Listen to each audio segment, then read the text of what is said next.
All right, so we have talked about our Matins poems. We talked about some of our Vespers poems. The final Vesper poem that we looked at previously, Your Voice Is Gone Now.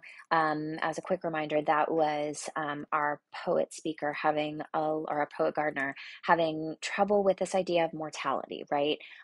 This kind of contempt that they were feeling for this god or this deity for like letting things die, letting things change, and really kind of struggling with that idea of death and loss, even though they are part of kind of this cyclical nature of life. We're moving away from our Matins and our Vespers poems for the final poem that we're going to look at. It is actually the final poem in the selection overall. It's called The White Lilies. So it is the final poem in your packet. And what we're looking at here is the White Lilies. The first line is, as a man and woman make a garden between them like a bed of stars.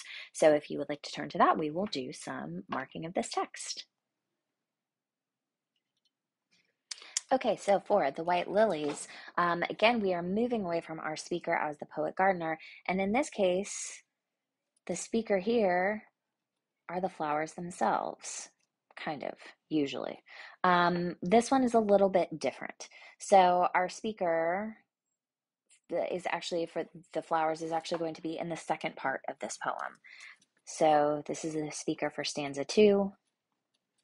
And it's interesting because they are, of course, then the audience for stanza 1. And we have a shift where our poet gardener, man, the spelling is rough.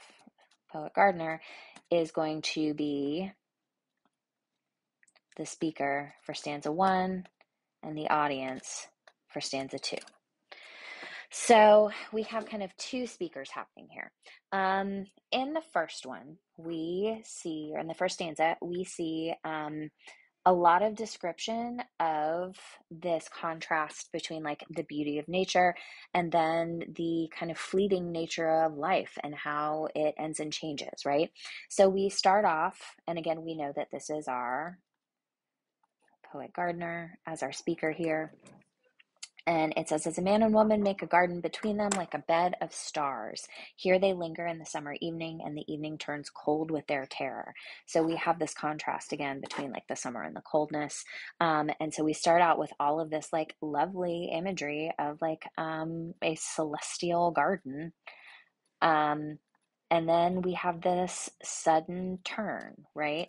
The summer evening turns cold with their terror. And this right here shows this big shift in stanza 1, that colon. It could all end. It is capable of devastation. All that repetition can be lost. Through scented air, the narrow columns uselessly rising. Again, this idea of like smoke, and beyond a churning sea of poppies. So just some quick context for the poppies. Of course, they are flowers, which makes them relevant to this selection, but at the same time, poppies are used for remembrance. And they are particularly linked to like remembrance of soldiers who were who fell in World War One, and so we see here it's not just like, oh, like a lovely field of flowers. What we're seeing here is this idea of like large scale death as relayed to us through the imagery of the flowers. So the irony in that image. Um, And so, what we're seeing here is the speaker, this poet gardener, showing us kind of like the fleeting nature of life. And like the idea of like inevitable change and loss, and really their fear of all of that, which is something that we saw in the final Vespers poem that we looked at, right? Which is why the poet or the speaker gardener seemed to be so angry at the deity, right? Is because of this like change and loss that they knew was the poet knew was coming. That our speaker knew was coming. When we move to our second stanza, we have the lilies as our speaker, and they are directly addressing our speaker, right? Our audience. And and they say, hush, beloved, it doesn't matter to me how many summers I live to return, right? Because again, kind of like our first poem, lilies are a perennial. They come back. They can be quote unquote like resurrected.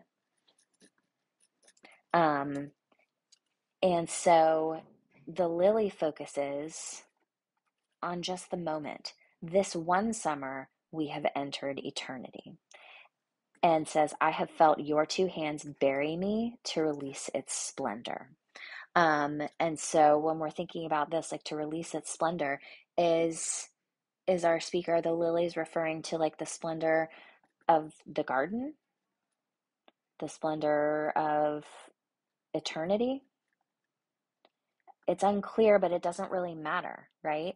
It's this idea that this planting,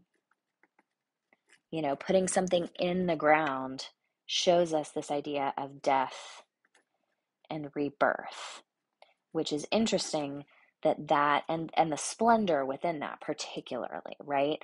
So unlike our speaker who has this fear, this terror of loss and this terror of devastation and this terror of things changing, what we see here is the acceptance within the flowers of, like, hey, this moment, this one summer is eternity, right? Treating the moment as eternal. And this idea of not being afraid of being buried because there is splendor within that, because there is always this possibility of rebirth. So it takes that fear of death and that fear of burial, that fear of loss, that fear of change, and turns it on its head and makes it part of this, again, the cyclical nature of life, and helps the poet to kind of come to that realization as the final lines, right? That they are gardener. I felt your two hands, right? The hands of the poet gardener. You are a part of this. You buried me to release this splendor. And so it involves